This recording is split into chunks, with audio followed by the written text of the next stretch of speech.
Hey, what's going on, guys? How we doing? Andrew, welcome. What's going on, man? Not a whole lot, man. How you been? We're doing good, man. Doing good. Can't complain. Guardian season's come to an end, and we're gonna recap it a little bit tonight. There you go. Got the C There you going, go. Got to see you going here. Yes. Bring right? We do have some pretty good guests tonight. So we're gonna bring them in. You ready to bring them in? him in, man. All right. We're gonna start with Brian first. Brian, Hey how's it guys, going, man? I'm Brian Shaw. I'm a co-host of the MLB Guardcast with Mike Voorhees. Most people in Northeast Ohio probably know me as the former weatherman Brian Shaw, not the pitcher Brian Shaw, but the former TV meteorologist. Now doing Guardians podcasting, but appreciate you guys having me on today. No problem, man. So you're a season ticket holder? I have quarter season tickets. I did up it to a half season the year of the All-Star game so that I could get access to the All-Star game. But yeah, I average in the high 20, early 30 game range per season for the Indians Guardians. You go to games, Andrew? I've only been to a few this season, actually. So I've been to the doubleheader against Toronto back in, was it early May? And then I actually was at the game one of Tampa Bay versus Cleveland. I was there with a few of my buddies. But other than that, those are really the only couple of games I've actually gotten a chance to go to this season. Well, Brian was at game one, if I recall from us I talking yeah, before. I was. It went by quick. I did. Took a half day off of work. Just told my boss. I said, "Hey, I'm gonna go to this baseball game," and they're like, "Okay, have fun." It's like a free pass, ain't it? Yeah, it was Yeah. great. All right. And we do have one more guest we're going to bring on tonight. Mr. Mark, how's it going, man? Ladies and gentlemen, your 1995 American League champion Cleveland Indians. Leading off the center fielder, number 7, Kenny Lofton. How are you guys? Sweet. Got goosebumps. I know. I got chills with that. Really good. Mark, Kenny Lofton, what a center fielder, man. Jeez. What a steal. We got him for basically a couple of pair of shoes and a couple of scuffed up baseballs from the Houston Astros. Oh yeah. Oh man. So Kenny Lofton. I was excited even when he came to Pittsburgh, and I know it was later years, but dude just brings enjoyment, man. He brings entertainment. And you know what? He was never, even behind the scenes, he was just never into the nightlife type thing. He was always into video games, and he was pretty clean. Just went in his own world and played a lot of video games, pinball, whatever. I mean, that's what you'd see him doing in his spare time. So he was certainly something else. Just defensively, lead off, stealing bases, making things happen, and having him at the top of the order, man. There's a lot of special things happening in those Kenny Lofton years, helping us jumpstart the offense. So fantastic. Absolutely. I was always a fan of Coco Crisp. I don't know if it was the name or if he was good, but I was always a fan of him. I don't know why. I always like the fast ones, especially Juan Yeah. Pierre. Yeah, he was a fast guy too. Back in the day, I mean, stealing bases wasn't hard. You get back to the Ricky Hendersons of the world, and nowadays it's really not that prevalent. But you got to have speed on the base paths, no question. It'll be interesting to see how the bigger bases next year add to stealing. If we're gonna have more successful steals, or there's gonna be more attempts at stealing with the bigger bases. That might help the Pirates just hitting home runs. They need a little more help than that. Yeah. Well, I think we got a guy missed first on a home run, and they appealed it, and it ended up being an out. I saw that, or the guy sliding into third with the cell phone popping out. Oh yeah, I remember that. Fantastic. or the Javier Baez hit back to the pitcher where he chased him down and ended up getting a triple out of it because they just didn't tag first. Comedy of errors. Anyway, guys, so we're going to talk some Guardians. Real quick, what did you guys think of the name change?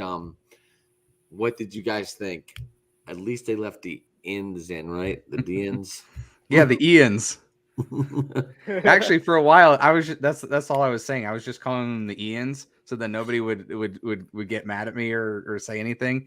Interestingly enough, I actually did travel to go see the Guardians in San Diego. It was kind of just an excuse to go to San Diego too. And what was wild was how many people there felt like they wanted to tell me what they thought our name should be and why it should have been something different, like the Rockers, or just everybody telling me like, it shouldn't have been changed. And I'm like, well, why do you care? Like, you're not in Cleveland, like you're in San Diego. What does it matter to you what our baseball team's name is? I mean, I get why they did it. I would say Guardians was my choice of the options. I know like a lot of people kind of wanted to go with the Spiders, but I just didn't think that one made sense because of kind of like that bad record that was associated with them. Plus, I didn't think Marvel would be a huge fan of a bunch of people dressing up like Spider-Man with red and blue colors and being called the Cleveland Spiders. So I just thought Guardians made sense. Biggins had some SpongeBob dressers. That's true.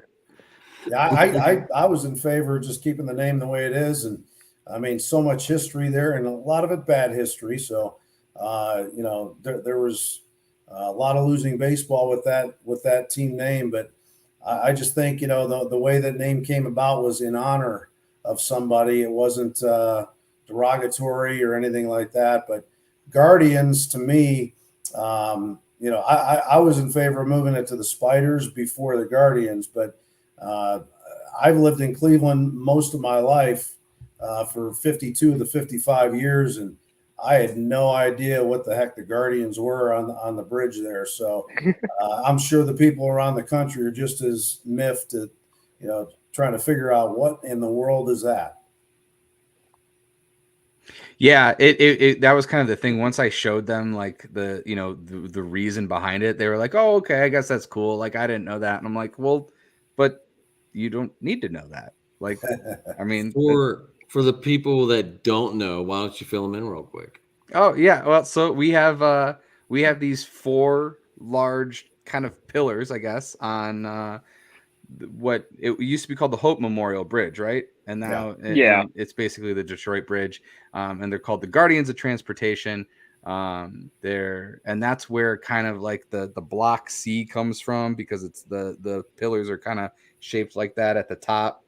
And so that's where they grabbed the name from, because it's right there by the ballpark. Yeah, you can live with the name, but to me the logo, it looked like a third grader scribbled it in study hall. I'm not real impressed with the artwork.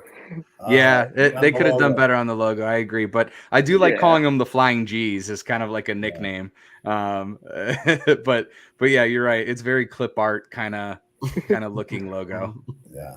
Yeah, looks like that's something I drew in like first grade or something. Yeah, somebody's crayon broke. Yeah.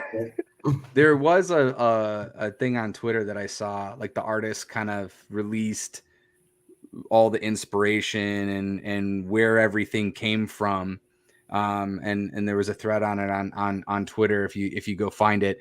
Like even little things like the I in the script, it's kind of like a basically in italics Ohio that they use. So there's a lot of little things here and there that they took inspiration from to get where they got.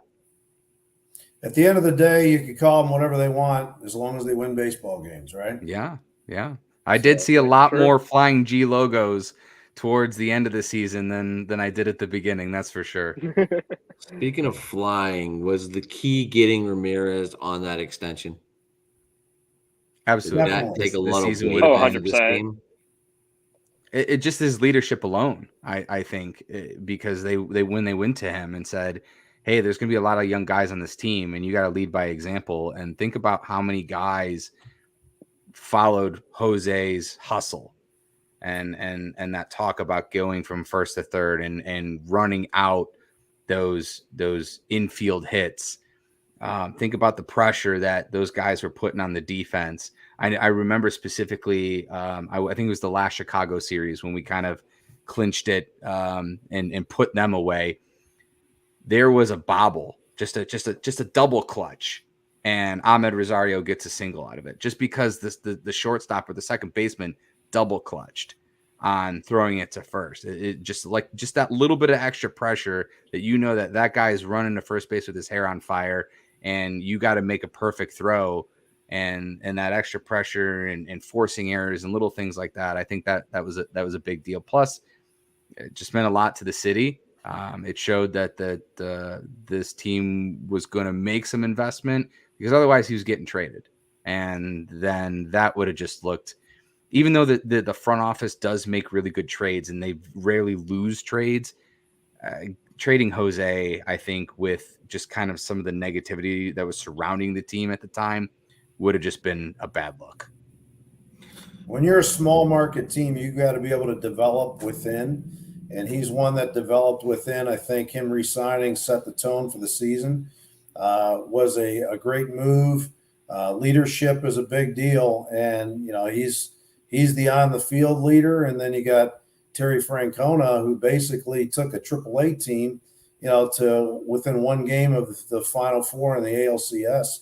He to me, and if you read the papers here in Pittsburgh, Jim Leland even came out and said it's probably one of the best managerial jobs in the history of baseball of what Terry Francona did this year.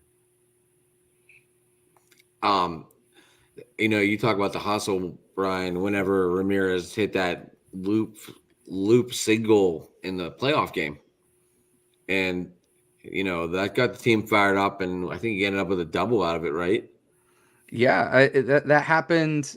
That happens all the time where just That was coming just the out one of that the stood out in my box mind real quick. and just flying around the bases. Like that's happened a couple of times. I think it ended up being another game against the White Sox. There was one where they came back late, and it was another one of those where it was just like bloop after bloop after bloop, and same thing. It's like Ramirez going from turning those little bloops into triples and doubles, and just field awareness is big.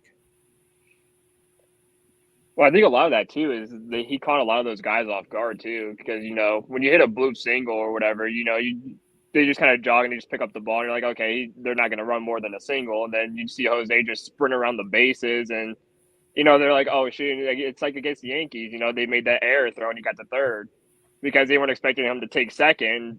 They forced a throw to second, he missed it, and he got to third. So it's just he, like you said, it's that field awareness where he just sees them kind of lazing around, and he just takes advantage of it and just goes straight to second. Turns what should be a little single into a big double. Well, and the other reason why that works too is because in those bloop situations, they're shifting, so they're like way out of position. So if he's popping one over the third baseman's head and putting it into shallow left field like he was, like they're not close to it. So there was the one with Josh Donaldson and he's calling off the left fielder, and then it drops in, and that's why those plays work too, is they're they're shifting away from him, and he was doing what everybody that's a fan of baseball has been yelling at these guys to do, is hit away from the shift. So I mean, he's just popping them up into the air basically. And since we're talking about the shift real quick, do you guys feel that it might take a year for hitters to get used to going back to how they used to hit? I would say yes and no.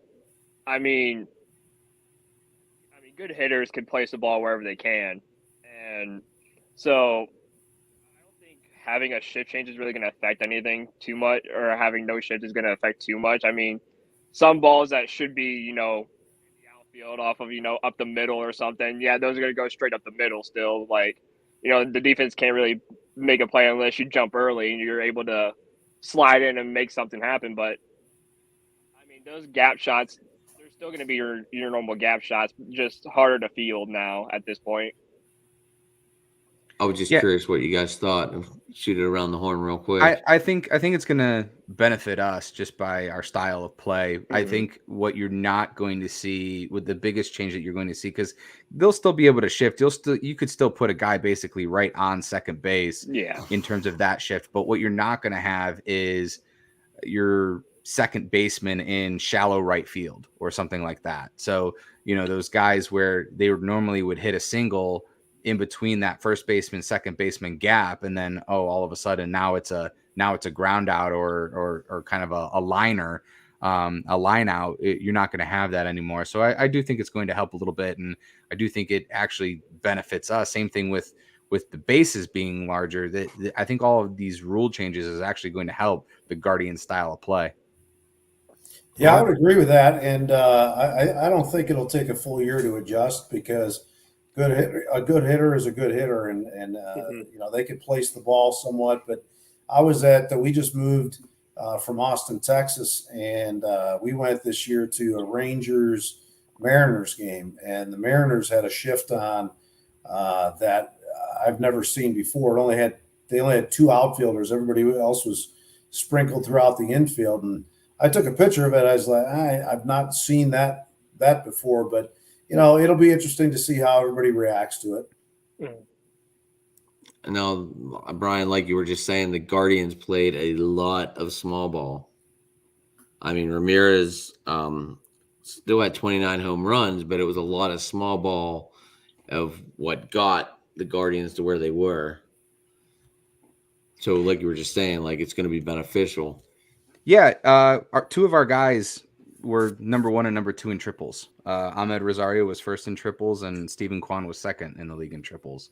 So, maybe they're not putting it over the fence. I would like to see them get a power hitter in the off season, but I think they went a different route. It's kind of like football where everybody's small right now. Everybody in the NFL is getting smaller and smaller. Linebackers are smaller to cover fast guys, and corners are getting smaller.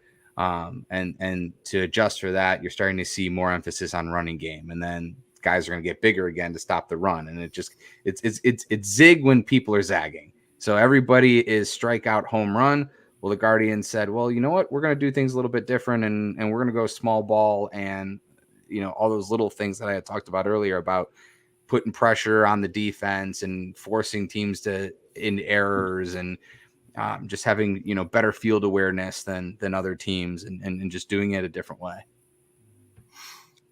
So go ahead, Mark. Go ahead. I was going to say that they have to play that brand of baseball to be competitive. And, what I would have loved to seen the 95 offense with the current pitching staff, or if you can combine those two, I think we'd be there every year. But back then we had all hitting, no pitching, or mediocre pitching. You had usually somebody at the end of their career, like a Dennis Martinez or Oral Hershiser, in the 1 and 2 spots. But if you had a Bieber, or even a few years back with Kluber and things like that, it depends on the brand of baseball. Back then it was, play home run derby, and now you kind of alter that a little bit. You got a great pitching staff, you've got good defense, and sometimes you got to play that small ball to be competitive. Does anyone see the owner opening up a checkbook and bringing in Judge? Just bringing in Judge? No. Opening up the checkbook a little bit? I think so, especially with the new minority owners coming in. You have the local guy, Matt Collig, who's a racing owner. I think they're going to open up the books a little bit, because keep in mind, there was a time where we were in the mid to upper 100 million and the end of the year payroll was at like 80 million. So I think they will have some wiggle room, especially with playoff tickets and some of the money that was generated there. I just think I don't think it was necessarily purposeful in terms of how low the payroll was. I think once they swung and missed, pun intended, on a couple of guys this offseason with like Jesse Winker and Matt Olson and a couple of situations like that, they purposely decided, you know what, like we've got all these guys on the 40 man that we need to figure out and see how good they are going to be and then see who we're going to move on from and who we're going to keep. I think they just decided to go that route and then struck lightning in a bottle with a few of them and they made the run that they were able to make. So I think they'll speaking go of- with some mid-level tier free agents. They're not going to certainly, go big time. And I think they got to look at that catcher position as well. Hedges is a free agent. Francona is a big proponent of having a catcher kind of put the offense to the side if he can handle the pitching staff. That's the guy. But whether Bo Naylor is, if he's ready to take over that full-time job or not, I don't know. He certainly had a few at bats in the latter part of the season. Didn't do all that well, but again, coming up from the minors in that situation. So we'll see if he takes the next step, but they got to figure out the catcher position. Yeah, they made a go at Sean Murphy at the trade deadline. I'd like to see them pursue that again. Mm-hmm. If they can't pull that trade off, maybe a stopgap to Bo Naylor, like a Christian Vasquez or somebody like that, is a possibility. But you're right. They need a little more offense out of that position too. You can't keep having guys hitting. Austin Hedges hit 163 this season. I had I don't know. I was scrolling Twitter and I don't know who put it up there, but someone was like, "Bring him here, coach," and it was Brian Reynolds. Is that a possibility? He would fit in well with you guys playing small ball. I mean, I would love Brian Reynolds. He's one of my favorite players that isn't a Cleveland Guardian. I actually think they're pretty set in the outfield, though, at this point. I'm not sure that they would go after an outfielder. And they have more coming. I mean, when you went from basically having a huge hole in the outfield for the longest time to now you've got a little bit of a logjam of players in the outfield, and George Valera is not too far away. You got to figure out what you're doing with Nolan Jones. There's quite a few guys that would, unless you're going to package a bunch of them to show up to position for a long time with a Brian Pirates are Reynolds. really good at taking people that they think have a lot of potential for their stars. But I think like a first base, DH, catcher, left-handed starting pitcher, I think those are the biggest needs coming up for this offseason.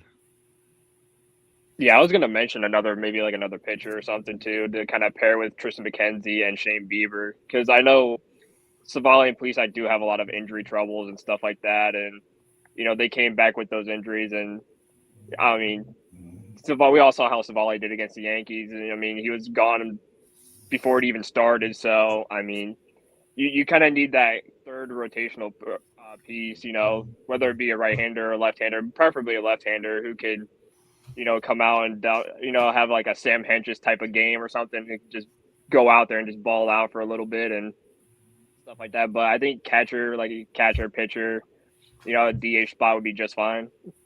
I've also just had it with Plesac. I mean, this is the second year in the row where he's hurt himself, not been injured by playing the game, but last year aggressively ripping his jersey off in frustration and breaking his thumb, and then this year punching the mound in frustration and breaking his hand. Like, I've just had it with that nonsense. Like, I mean, I get there's passion and you want that energy and that fire in guys, but there's a right way to do it and not get yourself hurt. Maybe they need to adjust to like a foam mound or something, so when you can punch it, it's like some foam or something. He doesn't break his hand going through. He needs to put a glove on, like Josh Naylor putting on a helmet before he headbutts Tito. Like put your glove on before you punch the mound. I was gonna ask about that celebration on the doubleheader day. Tito had the helmet on, just ready for it, Josh Naylor. I think he's way too ready for that one. He was a jump starter, huh? Yeah, he's a firecracker, and Mark, maybe you know a little bit better than some of us, but I have heard that like Josh outside of the game is actually rather calm. Like it's just like it's an in-game thing. And I know you spent time with those guys. Like, is there like different personalities, kind of like during game, and then maybe in the locker room or kind of home life? Yeah, some of them can turn it on and off, and I don't know so much about Naylor, but back in the day, Jim Thome was a pretty intense guy, but off the field he was, he was like a good buddy, just like your neighbor. But once you step in between the lines, look out, he revs it up and he's ready to go. Albert Bell was always pretty intense, but that's a different story.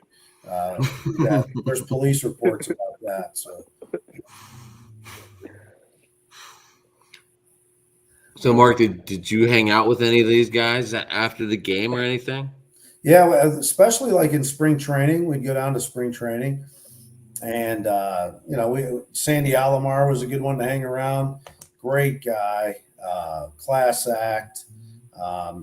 And Tony Pena wasn't too far behind, and we had some fun. It would always be just going out for a beer or whatever and sitting and shooting the breeze and talking baseball and talking about family, and it was a great atmosphere. But yeah, behind the scenes, I've seen some pretty interesting things. But there was definitely some intensity, but for the most part, everybody was a class act, and that came from the top down, and Mr. Jacobs and John Hart and Mike Hargrove. And back in the day, though, they were all sorts of characters, but they all, when they stepped on the field, they all meshed perfectly together.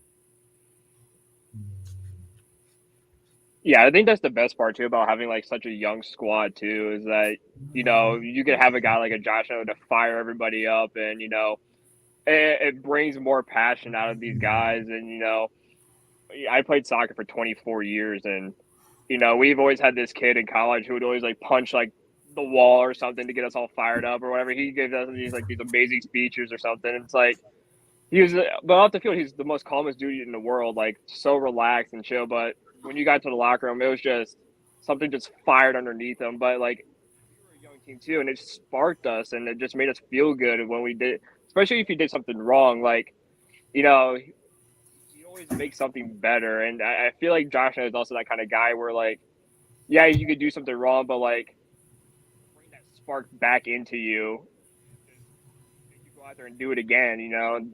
So I think having such a young team with big personalities and big sparks like this is not a bad thing to have.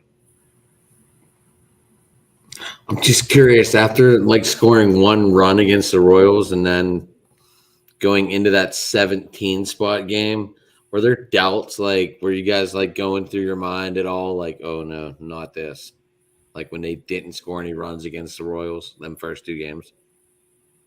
And then a Sunday game. So I had actually texted my co-host Mike. I was off by like a game or two, but he was kind of down. He's like, oh, this is how this season's gonna go. They're gonna be no better than 500. And I said, no, they're gonna score like a dozen runs here coming up. And sure enough, like they just go crazy, because I felt like that was a trend from last season too. Was that like they'd go on these little tears. It'd be like one run, no runs, one run, and then 15, and then it's like back to like 2 runs, 3 runs, and then 10. So I mean, you can't. I don't think you can take a lot away from the first series, even the first game. This team, for some reason, I don't know. I don't think we like hardly ever win the opener. I think we're below 500 in the openers. Now, just curious, were you running to the lines to pick up Stephen Kwan in your fantasy, going 5 for 5 on that Sunday? I actually don't play fantasy baseball. Really? It's too much. It's too long. It is a grueling season. And I like fantasy football because, each team plays once a week. With fantasy baseball, people are kind of finagling their lineups to get pitchers that start twice in a week and stuff like that. But I had heard and read some things about Stephen Kwan, and kind of like the scouting report on him was that he had Brantley type of discipline at the plate, not as much power, but a better fielder. And so when you hear stuff like that and you're like, okay, this guy's going to make the opening day roster, you think you're going to see that maybe in a year or two, not in his rookie season. And I mean, talk about an incredible rookie season. Speaking of which, he led left fielders in WAR this season, and he's a Gold Glove finalist. So 7.2 or something WAR, right? Was that what I saw? Yeah, he led the position. The other young player that led the position, second base for Jimenez, leading the position in WAR. Also Gold Glove finalist. 5 Gold Glove finalists for this team. Bieber's a weird one. I have to admit, that one kind of surprised me, but the other guys, I definitely deserve it, and it'd be great to see some Gold Gloves on this team. So interestingly enough, though, their Gold Glove, I don't know if I wrote it down or if here it is. So this team is really weird. So they have these 5 Gold Glovers, right? Or Gold Glove finalists, but they were 6th in errors. The team was 6th in errors, but they were 3rd in defensive runs saved. So they make all these little dumb defensive miscues, but they're really, really good fielders. So they got to clean up those errors. I think upgrading at first base might help a little bit at that. Any recommendations? I don't even know who the free agents are right now. I didn't even look. I'd like to see a Josh Bell. He's kind of on my radar as somebody to go get. I think he'd be a good fit. Pittsburgh guy, huh? Well, we drafted him.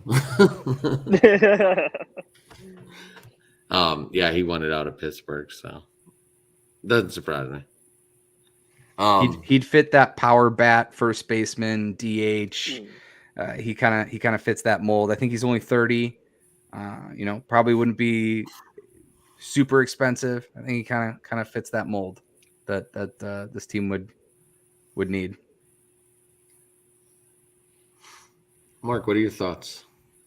I'm not sure who's out there free agent wise, but darn well coming up through the organization, they've got their eye on somebody, and you always have to plan it that way, because if you're not big spending or going out, you can sign a mid-level guy, but there's got to be somebody coming up. I mean, for God's sakes, I didn't hear half of these guys coming into the season, and I think how many did they say? There was 5 guys that will still be considered rookies next year that played key roles in the postseason, because they Owen Miller. Owen Miller will be a rookie still, right? Because he only played 11 games. Who's that? Owen Miller. Well, I think his first name's Owen, right? No. Are you thinking Gabriel Arias? No. Hold on. Tyler Freeman? No. He played in the playoff. He was DH. It was like the movie Major Will League. Brennan? Who are these guys? Will Brennan. Why am I thinking Miller? I think it's Steve. I don't know. Yeah. I don't know who Miller is. Will Brennan. So Will Brennan. Yes. we My were talking about bad. outfielders Holy too cow. Earlier, that's another outfielder. It's another guy where you were asking if they were maybe go get Brian Reynolds. You got Will Brennan, Will Benson, Richie Palacios. Like I said, they got to figure out Nolan Jones. Are they moving him to first base, or is Gabriel Arias going to take over at first base? So there's still some young guys that they've got to figure out. And then, like I mentioned, the big one, probably see George Valera at some point next season. I think that's also like a good problem to have, is that you can have so many expendable guys at every position that you really don't even have to hit up the trade market all that hard, or really all that time, because you have a lot of young guys in AAA, even in AA and stuff like that, who are really, really good, and they can come up at any point and make this team a better ball club. So I think having the expenses of a lot of these, the Tyler Freemans, the Palacios and Brennans and stuff like that, if anybody goes down, you have a good backup right behind them, and you don't really have to hit up the free agent market too hard. And spend a whole lot of or splash a lot of cash. Maybe you can get 1 or 2 veteran guys to come in here, like we said, for like a pitching role, or maybe for that first base DH kind of spot. That you really don't need a whole lot to go along with it. Yeah, the problem they're going to run into though at some point is you almost have too many guys, and you got to protect them on the 40. Otherwise, you're going to start losing them for nothing in the Rule 5 draft. And so I thought that they were going to package a couple of guys. I think they tried to package a couple of guys in the last offseason. I wouldn't be surprised if they do it again. And this was kind of the figure out year. Richie Palacios might be one of those guys that they move on from because he just wasn't able to really settle in. And do you want to keep moving him up and down between AAA and the majors? And what do you do with Will Benson? So there are guys that maybe they can package a couple of them to make that trade for that left-hander that they need in the rotation. So they're not going to be able to keep all of them here coming up pretty soon. So they got to do something. So real quick, here's the free agents this summer or this off season: Jose Abreu, Josh Bell, Brandon Belt, Yuli Gurriel. Gurriel. Yeah, I'm horrible with names. Eric Hosmer, Anthony Rizzo, Trey Mancini. Anthony Rizzo is on a player option though, and Miguel Sano is on a club option. They said those are the key ones coming up. Mancini, I wouldn't mind. The other ones, yeah. Jose Abreu, no. Maybe ringing a bell, no. Or is he going to be too much? Abreu's also pretty old, isn't he? Isn't he like 36? Abreu's like 35, 36 or something. Yeah, he doesn't quite fit in. Right, because I think the We want to stay infield young. I think the players are 26. The oldest guy on the team was Luke Maile at 31. Austin Hedges is 29. Jose is 29. And then I think my namesake, Mr. Brian Shaw, who probably won't be back next year, but he is up there. He was 30. He's 34. I think the Guardians overall were like third youngest, right? The youngest. The youngest. The youngest. The youngest. Yeah. So Paul Serrano's available. Richie Sexton too. Yeah, Richie. Ryan Giles. Yeah.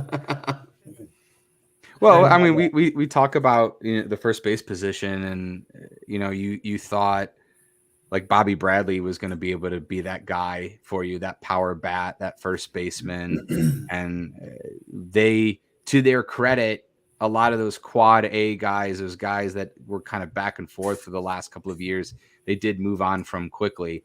You think about like what the opening day lineup was.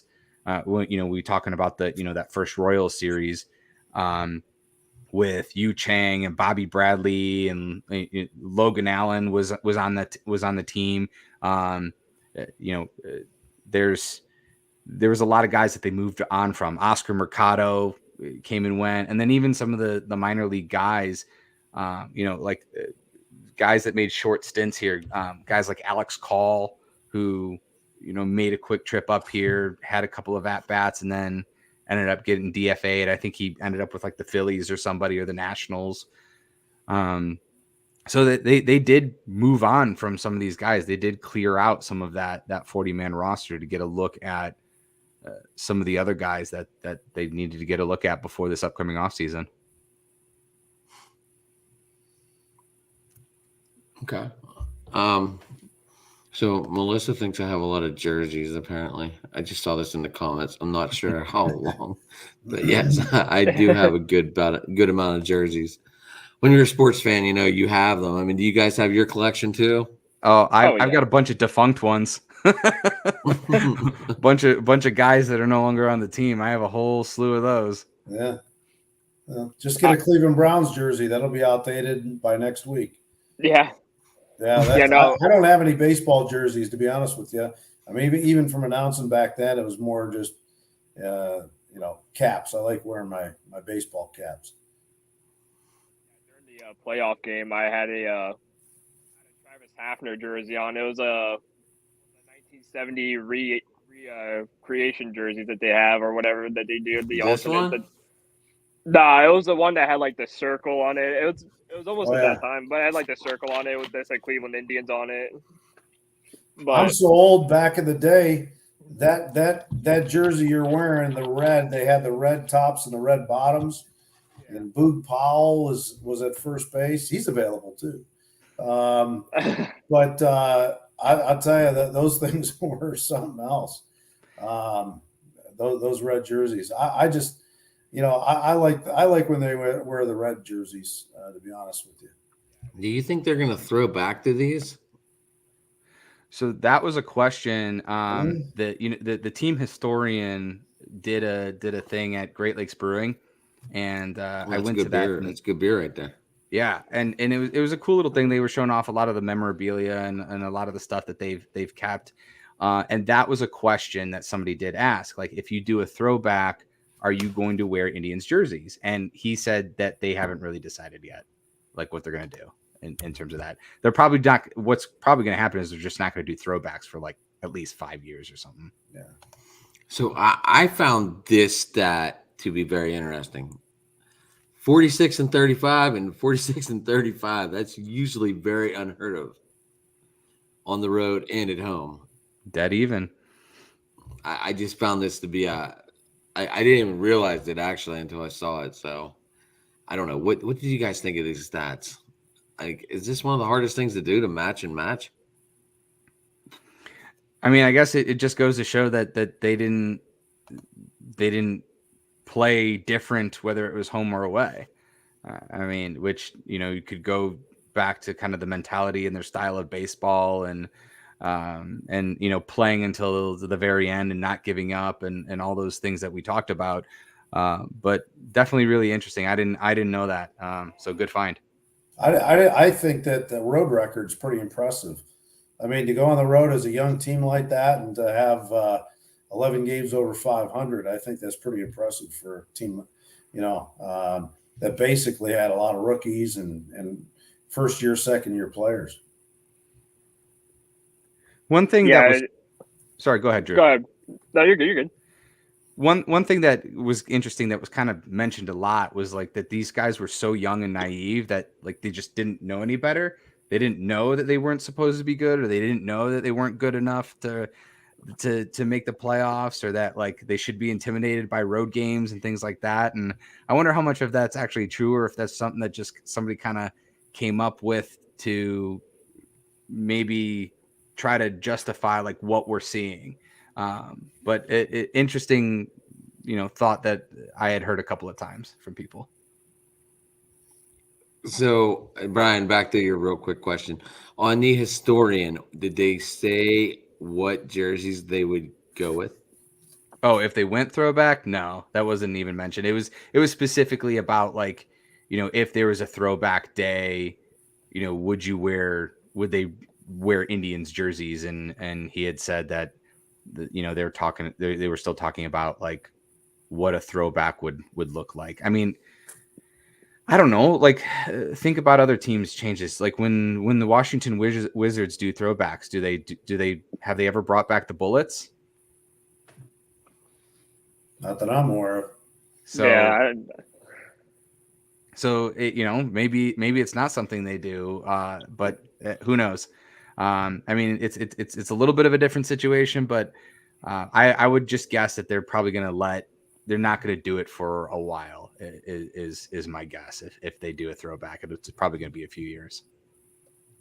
Now, the one that I do want to see, now this is probably just me, but I don't know if you guys remember the mid 2000s where we had like the vest with the little eye on it. That was, for some reason, that was like one of my favorite jerseys ever. Was just the vest. Kind of like the Tomey. I don't know, Jim Tomey. Like, my memories of him are in the vest. Yeah, that's exactly what I'm thinking. Is Jim Tomey in the vest, just cranking home runs. Travis Hafner, yeah. Travis Hafner too. Grady Sizemore. Grady, yeah. He wasn't. Yeah, he's part of the 2020, right? Ramirez tied him this year, right? For Sure. RBIs? I thought it was the 2020.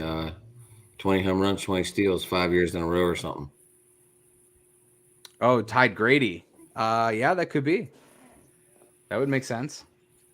Sorry, I was trying to look up real quick if the Wizards went back to bullets in their throwbacks. I wonder what our record was after the Miles Straw incident in New York. Because at that point, you see everybody, had each other's back. I think that was something that I'd be interested to see what the record was after that point. Yeah, they were. What I can day look was real that? quick. It was the first Yankees series. I can grab that real quick here. So that was really, really early in the season. That was like the third week of the season. That was April 23rd. So they were 7-7 at the time. So that was way early in the season. But they kind of floated around 500 until just before the All-Star break. They didn't really start to make a run. They didn't really start to make a run above 500 until early June. So June 8th, they were 26th and 26th. And then by the end of June, they were a few games above 500. Well, they had that horrible road trip in July. That was 7-11. Yeah, right before, because there was, Detroit when they got swept, lost 2 to Kansas City. Because then they dropped back down to 500, and then in mid-July, and then after basically the All-Star break is when they started to catch fire. 8-7 and 8-4 to go from in August, and then 10-7. And then that away record just took off 11-1 at the end of September. Whenever they were on fire, it seemed. So whoever gets hot at the right time, that's you want to hit that momentum. Absolutely, John V is saying, "Let's go." So one thing I wanted to bring up, and I don't know if you guys, if you've got on your agenda here, but one thing that really stood out to me for the ALCS and kind of their downfall when it came against the Yankees was runners with in scoring position.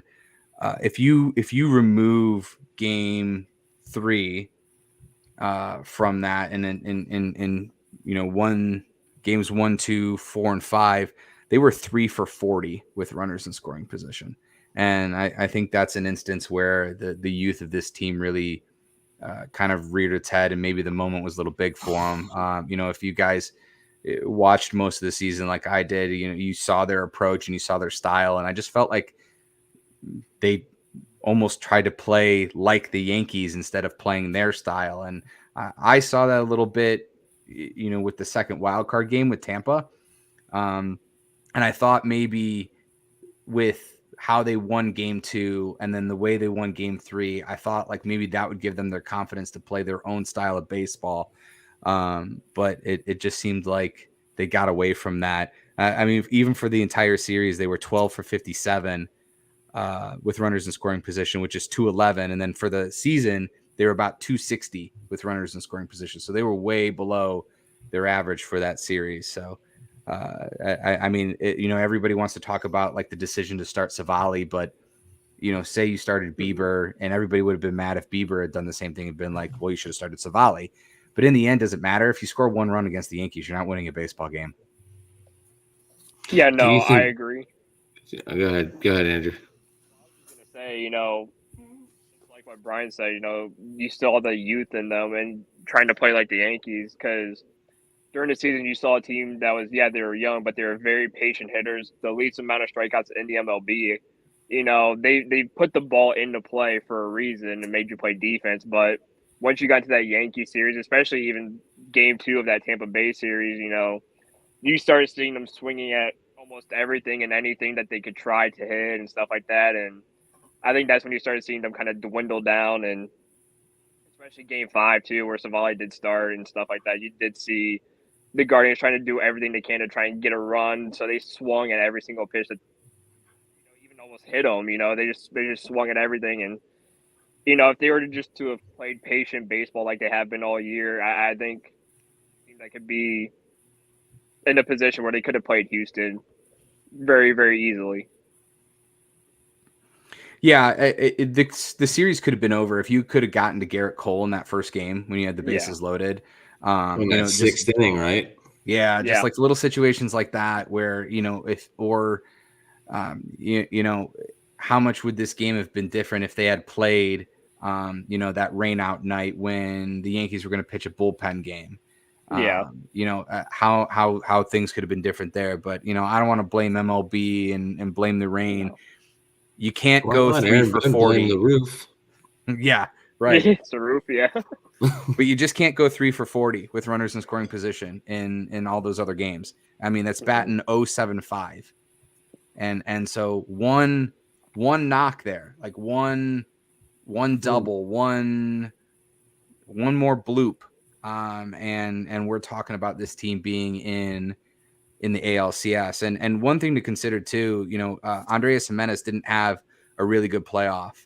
I think he batted 179 in the playoffs, but we just found out that he had a broken thumb in the last month of the season. So, you had Jose Ramirez, who had a torn ligament or whatever he had in his thumb, and then Andrés Giménez with a broken thumb.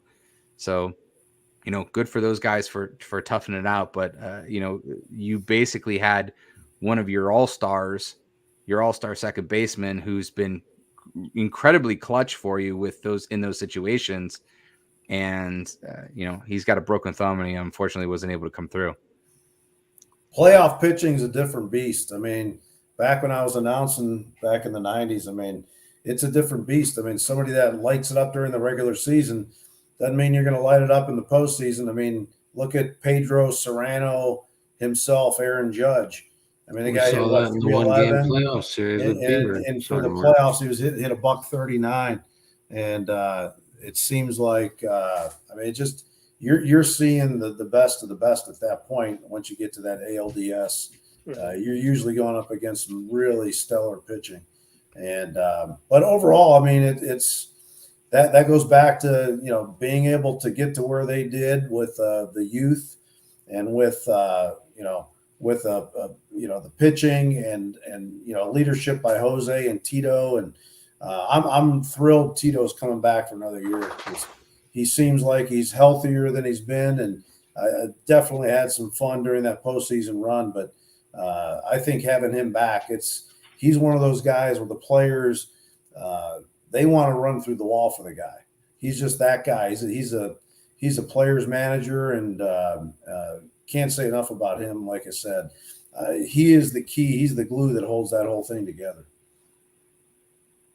Yeah, and you saw that if you saw any of the footage of the kind of like the celebrations when they clinched and when they won the wild card series, and just how the players rallied around him and his excitement for them and what they were able to accomplish. So you're absolutely right, Mark. I mean, it does start with Tito, and there was some talk about kind of this team had rejuvenated him and having to manage a little bit of a different way, like all those things were things that were good for Tito. Yeah, and Tito, I think just the way he handles himself and the way he just seems to always make the right move.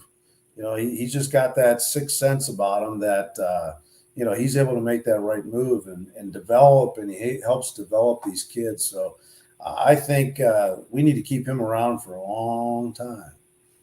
I was talking to I was talking to Tom and Quincy, my Boston guy, and he goes, Terry Francona, that's a guy that's never going to buy a beer around here ever again. so he has high praise for him as well. I do too. I think I think he's a good manager just overall, and it's fun to watch because he, like Mark was just saying, he's a player's guy, but he does also manage the guys too. He doesn't let them get carried away. You never hear of them getting out of control. And that starts with the management. That's where it all starts. Like if you have management that lets your team get out of control, you're going to run into awkward situations. Well, and I think that's probably why Franmil Reyes isn't here anymore. I mean, I just don't think he fit in with what the other guys were doing and that culture and doing what was being asked of him. I mean, I'm sure we'll hear more about that situation as it goes, as maybe we get into the off season. And, but I mean, talk about a guy that, like, he was on the yearbook. He's on the cover of the yearbook. They gave him a bobblehead this year. And then by the end of the year, he's off the team completely. I loved the other night. I saw the highlight of the Cavs game. They showed in one of the timeouts. They showed a playoff recap, kind of a highlight video of the end of the baseball season, and then after it was done, they panned over to Tito sitting in the stand somewhere, and the place went bananas. So he is definitely a fan favorite. Well, sure. Think about like the other two major sports and how often we go through coaches and managers and GMs, and the Indians Guardians have been the most consistent in Cleveland for a really long time. Tito's been here since 2013 and for a while had the best record in baseball in that time frame.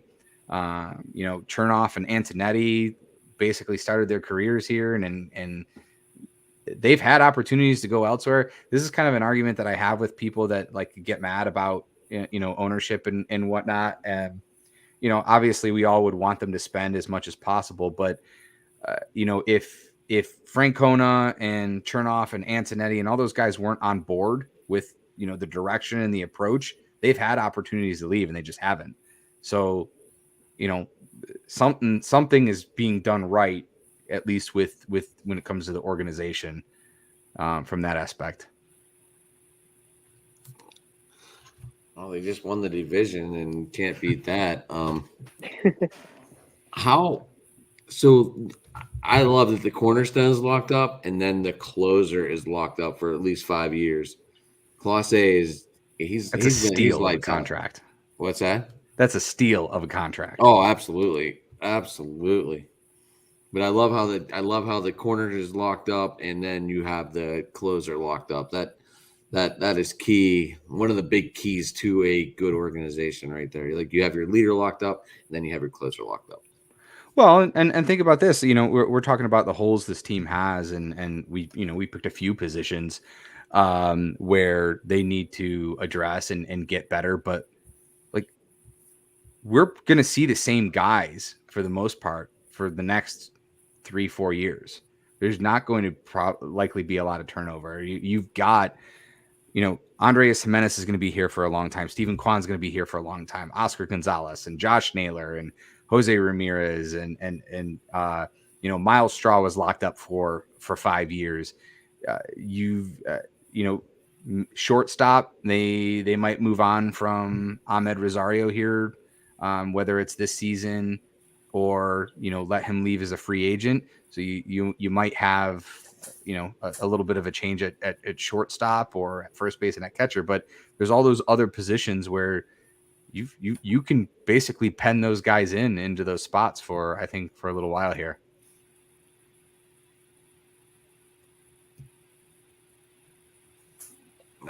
I like that. I like that everyone's locked in. I like this. I mean, it gets people excited, like, okay, we know what we got coming back. We might add a piece here and see what he brings. And that's just, it's just good to know that finally, like there's a foundation. Yeah.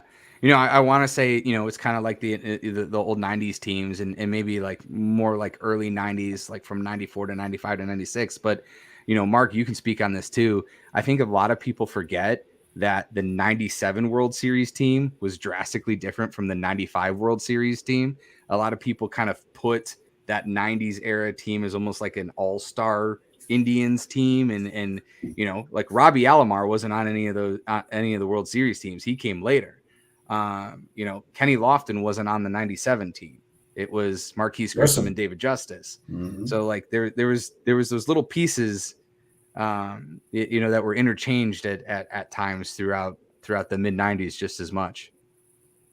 Yeah, that team definitely a different look, and it's almost like I think that '97 team's almost like the Phillies this year. You got hot at the right time, not that much over 500 baseball team, and they just caught fire at the right time. Matt Williams, you named some of those guys, and it was just those are just some fun times. And I still say if Mike Jackson, I know Grover, he played by the He always went to Jose in the ninth, but Mike Jackson in that eighth inning against the Marlins, if we would have just left him in that game, I think we celebrated a World Series. He was lights out.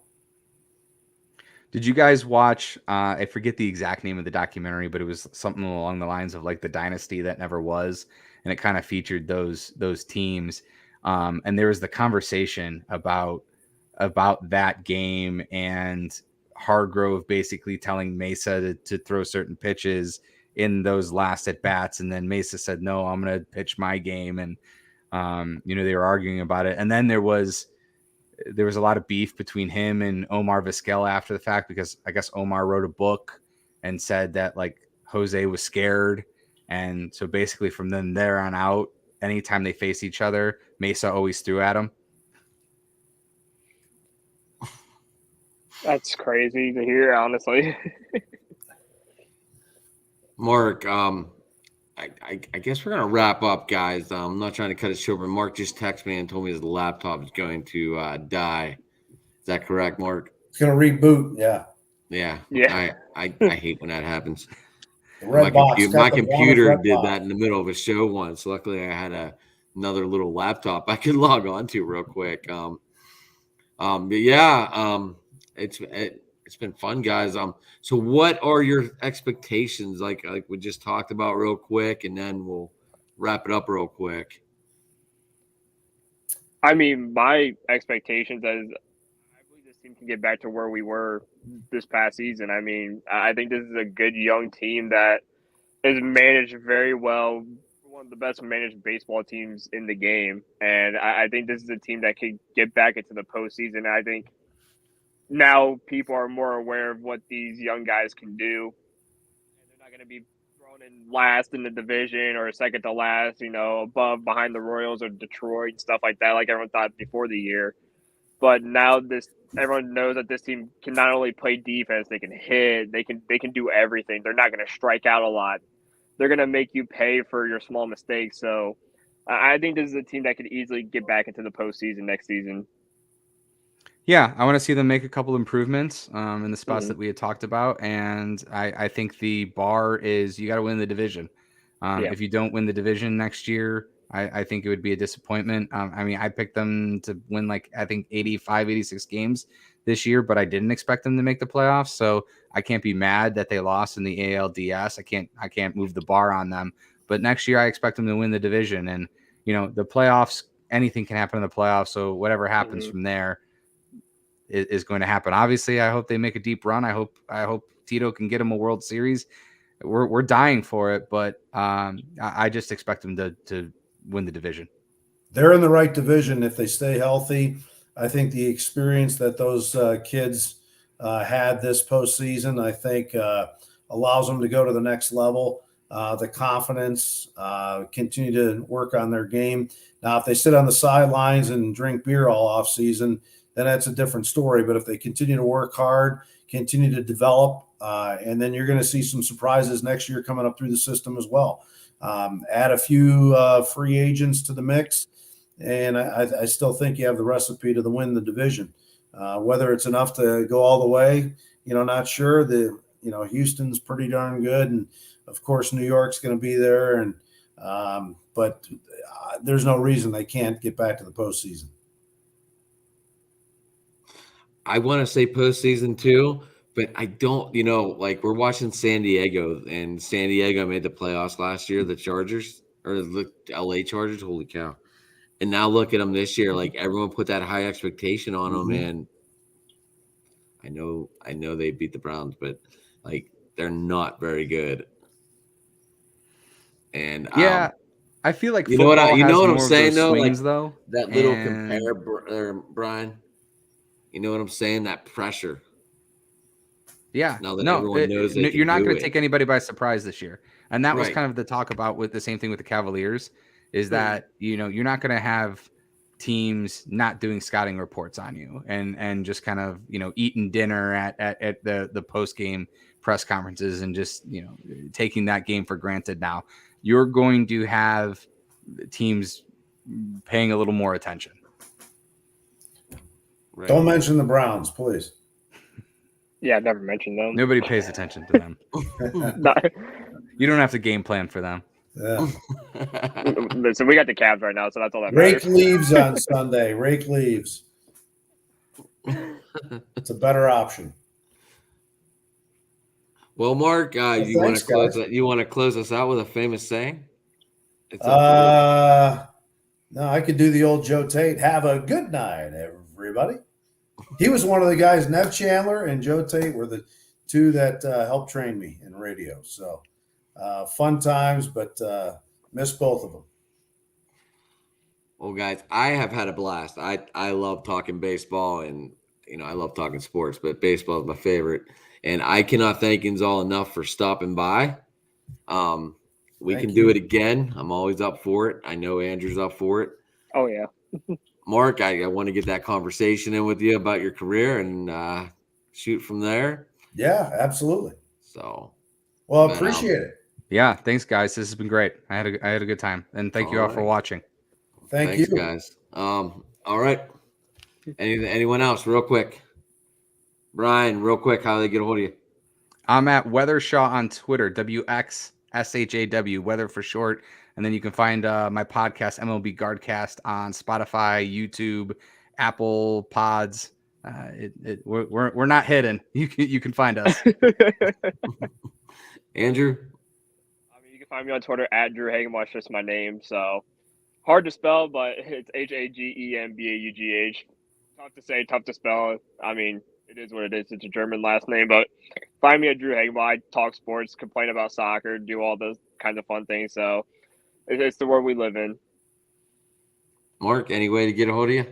Mark.tromba at Comcast.net. That's it. Love it. That's all I can give you.